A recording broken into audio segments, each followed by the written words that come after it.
ಹೋರಾಟವನ್ನ ದಟ್ಟಾರಣ್ಯದಲ್ಲಿ ನಡೆಸ್ತಾ ಇದ್ದಾರೆ. ಜಮ್ಮು ಕಾಶ್ಮೀರದ ಉಗ್ರರ ದಾಳಿಗೆ ಡಾಕ್ಟರ್ ಜಿ ಪರಮೇಶ್ವರ್ ಖಂಡಿಸಿದ್ದಾರೆ. ಉಗ್ರರ ಅಟ್ಟಹಾಸ ವಿಚಾರದಲ್ಲಿ ರಾಜಕೀಯವನ್ನ ತರಬಾರದು ಮತ್ತು ರಾಜಕೀಯ ಮಾಡಬಾರದು. ರಾಜಕೀಯ ಮಾಡಿದ್ರೆ ಇದಕ್ಕಿಂತ ಕೀಳು ಮತ್ತೊಂದಿಲ್ಲ. ಎಸ್ ಸರ್, ನಾವು ಇದನ್ನ ನಿರೀಕ್ಷೆ ಮಾಡ್ತಾ ಇದ್ವಿ ಎಲ್ಲರ ಬಾಯಲ್ಲೂ ಕೂಡ. ಮೈಸೂರಿನಲ್ಲಿ ಗೃಹ ಸಚಿವ ಡಾಕ್ಟರ್ ಜಿ ಪರಮೇಶ್ವರ್ ಅವರು ಹೇಳಿಕೆಯನ್ನು ಕೊಟ್ಟಿದ್ದಾರೆ. ಎಲ್ಲರನ್ನೂ ವಿಶ್ವಾಸಕ್ಕೆ ತಗೊಂಡು ಕೆಲಸವನ್ನ ಮಾಡಬೇಕು, ಜೊತೆಗೆ ಕೇಂದ್ರ ಸರ್ಕಾರದ ಜೊತೆಗೆ ನಾವು ನಿಂತ್ಕೊಳ್ತೀವಿ. ಕಾಂಗ್ರೆಸ್ ಈ ವಿಚಾರದಲ್ಲಿ ಸಂಪೂರ್ಣ ಸಹಕಾರವನ್ನ ಕೊಡುತ್ತೆ. ದೇಶಕ್ಕಾಗಿ ಇಂದಿರಾ ಗಾಂಧಿ ಕಾಲದಲ್ಲಿ ಯುದ್ಧ ಮಾಡಿದೀವಿ. ಈಗ ಕಾಶ್ಮೀರ ಘಟನೆಗೆ ಮಿಲಿಟರಿ ಗುಪ್ತಚರ ಇಲಾಖೆ ವೈಫಲ್ಯ ಕಾರಣ. ಟೆರರ್ ಅಟ್ಯಾಕ್ ವಿಚಾರವಾಗಿ ಸರ್ವಪಕ್ಷಗಳ ಸಭೆ ಕರೆಯಬೇಕು ಅಂತ ಹೇಳಿದ್ರೆ ಖರ್ಗೆ ಅವರು ಸಹ ಎಷ್ಟು ಮುಖ್ಯ ಆಗ್ತದೆ ಅಂತ ಹೇಳಿ ಈ ಒಂದು ಸಂದರ್ಭದಲ್ಲಿ ಈ ಸಿಚುವೇಶನ್ ನೋಡಿ, ಇದು ದೇಶದ ಭದ್ರತೆಯ ವಿಚಾರ. ಇದರಲ್ಲಿ ಯಾರೂ ಕೂಡ ರಾಜಕಾರಣವನ್ನ ಮಾಡ್ತಕ್ಕಂಥದ್ದಲ್ಲ. ರಾಜಕಾರಣವನ್ನ ಏನಾದರೂ ಇದಕ್ಕೆ ಬೆರೆಸೋದಾದ್ರೆ ಅದಕ್ಕಿಂತ ಕೀಳು ಭಾವನೆಗಳು ಇರೋದಿಲ್ಲ.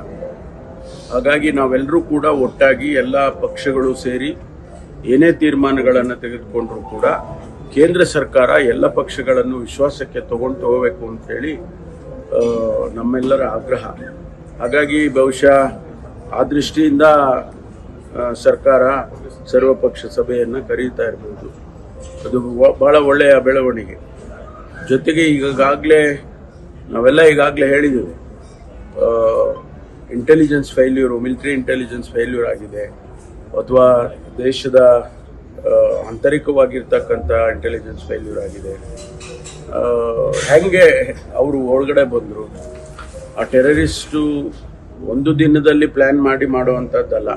ಅವ್ರು ಬಂದಿರೋದು, ಅವರ ಅಮ್ಯುನಿಷನ್ಸು, ಅವರ ಫೈರ್ ಆರ್ಮ್ಸು ಇವೆಲ್ಲ ಹೇಗೆ ಬಂದಿದ್ದಾವೆ ಅನ್ನೋದನ್ನು ಈಗ ತನಿಖೆ ಮಾಡಬೇಕಾಗ್ತದೆ. ಭಾಳ ಗಂಭೀರವಾಗಿ ಇದನ್ನು ಕೇಂದ್ರ ಸರ್ಕಾರ ತಗೋಬೇಕು ಅಂತ ಹೇಳಿ ನಾವೆಲ್ಲ ಒತ್ತಾಯ ಮಾಡಿದ್ದೇವೆ.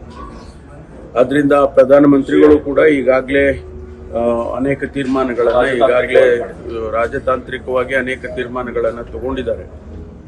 ಮುಂದೆ ಸರ್ವಪಕ್ಷ ಸಭೆಯಲ್ಲಿ ಏನೆಲ್ಲ ತೀರ್ಮಾನಗಳಾಗುತ್ತೆ ಕಾದ್ ನೋಡೋಣ. ಈಗ ಟೆರರ್ ಅಟ್ಯಾಕ್ ವಿಚಾರವಾಗಿ ಸರ್ವಪಕ್ಷಗಳ ಸಭೆ ಕರೆಯಬೇಕು ಅಂತ ಹೇಳಿದ್ರೆ ಖರ್ಗೆ ಅವರು ಸಹ ಎಷ್ಟು ಮುಖ್ಯ ಆಗ್ತದೆ ಅಂತ ಹೇಳಿ ಈ ಒಂದು ಸಂದರ್ಭದಲ್ಲಿ ಈ ಸಿಚುವೇಶನ್ ನೋಡಿ, ಇದು ದೇಶದ ಭದ್ರತೆಯ ವಿಚಾರ. ಇದರಲ್ಲಿ ಯಾರೂ ಕೂಡ